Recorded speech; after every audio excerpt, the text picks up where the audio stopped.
الحمدللہ رب العالمین والصلاة والسلام علی رسولہ الکریم وعلی آلہ واصحابہ اجمعین بسم اللہ الرحمن الرحیم۔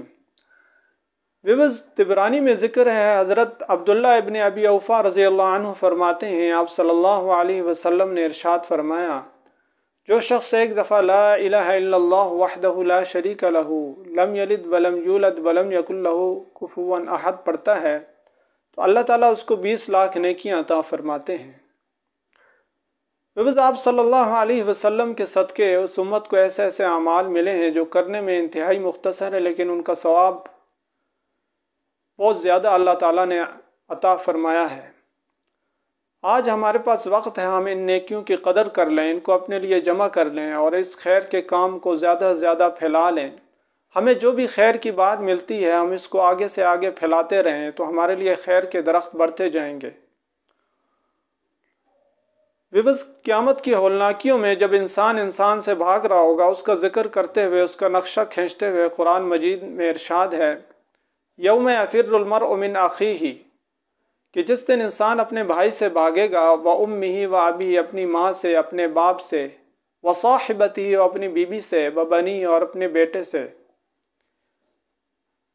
لکل امرئ منہم یومئذ شأن یغنیہ، یعنی ان میں سے ہر ایک کو اس دن ایک ایسی فکر لائق ہوگی جو اس کے لیے کافی ہوگی۔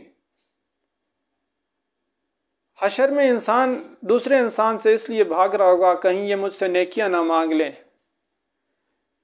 کتابوں میں ذکر ہے کہ ایک شخص کے پاس کامیابی کے لیے ایک نیکی ہوگی تو اس کو ایک نیکی دینے کے لیے کوئی تیار نہیں ہوگا، وہ ایک نیکی کے لیے ادھر ادھر پھر رہا ہوگا۔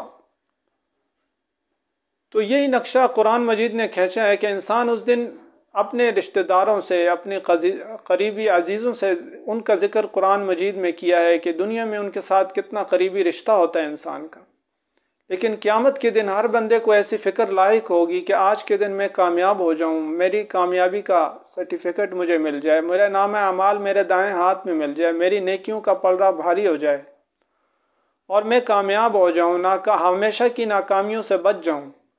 تو وہ اس کے لیے اللہ تعالیٰ نے ہمیں اس دنیا کی زندگی میں جو ہمیں وقت عطا فرمایا ہے، یہ قیمتی وقت جو ہماری قیمتی وقت گزر رہا ہے، یہی ہمارے پاس بہت بڑی نعمت ہے اللہ تعالیٰ کی۔ آپ اپنی زبان کو اللہ کے ذکر سے تر رکھیں اور ان مسنون اعمال کو ہر وقت اپنے زبان پر جاری رکھیں اور اپنی نیکیوں کے اکاؤنٹ کو بڑھاتے رہیں۔ آپ اس دعا کو ایک دفعہ پڑھیں تو اللہ تعالیٰ آپ کو 20 لاکھ نیکیاں عطا فرمائیں گے۔ اگر آپ اس کو کسی اور کو بتائیں گے، کوئی اور پڑھے گا، تو جتنے لوگ پڑھیں گے آپ کی نیکیوں کے اکاؤنٹ میں اضافہ ہوتا جائے گا۔ 10 بندے اگر آپ کے کہنے پر پڑھیں گے تو ان 10 بندوں کے پڑھنے کا ثواب بھی آپ کی نیکیوں کے اکاؤنٹ میں جمع ہوگا۔ اللہ تعالی ہم سب کو ان اعمال کو اختیار کرنے کی توفیق دے اور ان کی کثرت کرنے کی توفیق دے۔ قیامت کے دن نیکیاں ہی ہیں جو انسان کی کامیابی کی ضامن ہوں گی۔ اللہ تعالی ہم سب کو نیکی کے کاموں میں آگے سے آگے بڑھنے کی توفیق عطا فرمائے۔ اللہ تعالی ہم سب کو نیکی کے لیے، خیر کے لیے چابی بنائے اور شر کے لیے تالا بنائے، اور ہم سب کی دنیا آخرت اچھی فرمائے۔ السلام علیکم ورحمۃ اللہ وبرکاتہ۔